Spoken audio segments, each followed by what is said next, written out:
പുതിയൊരു വീഡിയോയിലേക്ക് എല്ലാ മാന്യ പ്രേക്ഷകർക്കും സ്വാഗതം. ഇനി ഞാൻ നിങ്ങളുമായി പങ്കുവെക്കുന്ന അപ്ഡേറ്റ് ഡബ്ല്യുഡബ്ല്യുഇയിലെ എൽ ക്ലാസിക്കോ എന്ന് അറിയപ്പെടുന്ന റാൻഡി ഓർട്ടൺ വേഴ്സസ് ജോൺ സിന തമ്മിലുള്ള ഒരു സ്റ്റോറി ഒരിക്കൽ കൂടി വരാനുള്ള സാധ്യത ഉണ്ടെന്നുള്ളത് സൂപ്പർ താരമായ റാൻഡി ഓർട്ടൺ തന്നെ ഇപ്പോൾ കൺഫേം ചെയ്തിരിക്കുന്നു.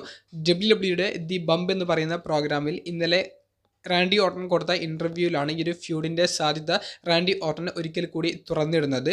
റാൻഡി ഓർട്ടൺ പറയുന്നത് ഈ ഒരു ഫ്യൂഡിന് നല്ല രീതിയിൽ സപ്പോർട്ടുണ്ട്, ഇപ്പോഴും ആരാധകർ ഈ ഒരു സ്റ്റോറിയിൽ നിന്ന് കാത്തിരിക്കുന്നുണ്ടെന്ന് തനിക്കറിയാമെന്നും റാൻഡി ഓർട്ടൺ പറയുന്നുണ്ട്.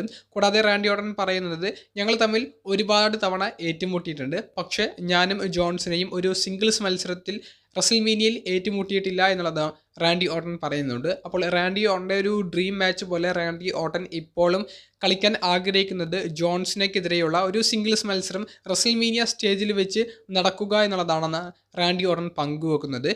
ആ മത്സരത്തിന് സാധ്യത ഇപ്പോഴും ഉണ്ട് എന്നുള്ളത് റാൻഡി ഓർട്ടൺ പറയുന്നുണ്ട്.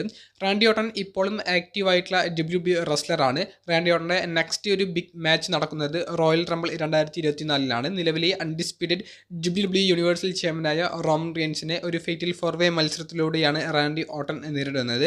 റാൻഡി ഓർട്ടൺ കൂടാതെ ആ ഒരു മത്സരത്തിൽ AJ സ്റ്റൈൽസ്, LA നൈറ്റ് തുടങ്ങിയവരൊക്കെ പങ്കെടുക്കുന്നുണ്ട്.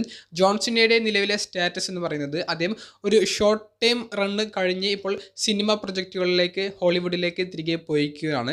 ജോൺസണിയാണെങ്കിൽ റിട്ടയർമെൻറ്റിൻ്റെ വക്കിലാണ് നിലവിൽ നിൽക്കുന്നത്. അദ്ദേഹം കളിച്ച മത്സരങ്ങളിലെല്ലാം തുടർച്ചയായി പരാജയപ്പെടുന്നത് നമുക്ക് കാണാൻ സാധിക്കുകയുണ്ടായി. ജോൺസിന് ഇനിയൊരു റിട്ടയർമെൻറ്റ് മാച്ചിന് വേണ്ടി തിരികെ വന്നാൽ റാൻഡി ഓർട്ടനെതിരെ അതൊരു റസൽമേനിയ സ്റ്റേജിൽ വെച്ച് കളിക്കണമെന്നാണ് എൻ്റെ ഒരു അഭിപ്രായം. അത് ഈ വർഷം നടന്നില്ലെങ്കിലും അടുത്ത വർഷമെങ്കിലും നടക്കണം എന്നുള്ളൊരു അഭിപ്രായവും എനിക്കുണ്ട്. റാൻഡി ഓർട്ടന് തന്നെ അതൊരു ഡ്രീം മാച്ചായി ആദ്യം തന്നെ സാധ്യത കൊടുക്കുമ്പോൾ ജോൺസിന് ഇത്തരമുള്ള ഒരു അഭിപ്രായം മുന്നോട്ട് വെച്ചാൽ അതെന്തായാലും മാനേജ്മെൻറ്റ് തള്ളിക്കളയില്ല. അത്തരത്തിലുള്ള ഒരു മത്സരത്തോടു കൂടി റാൻഡി ഓർട്ടൺ വേഴ്സസ് ജോൺസിന തമ്മിലുള്ള ആ ഒരു ഫ്യൂഡോട് കൂടി ജോൺസിനയുടെ ആ ഒരു കരിയറിന് അരങ്ങൊഴിയുമ്പോൾ അത് ഏറ്റവും മികച്ച മുഹൂർത്തമായിരിക്കുമെന്നാണ് എനിക്ക് പങ്കുവെക്കാനുള്ളത്.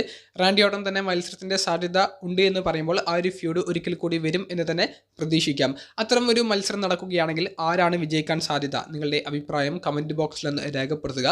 അപ്പോൾ അടുത്തൊരു വീഡിയോയുമായി കാണുന്നത് വരെ ബൈ.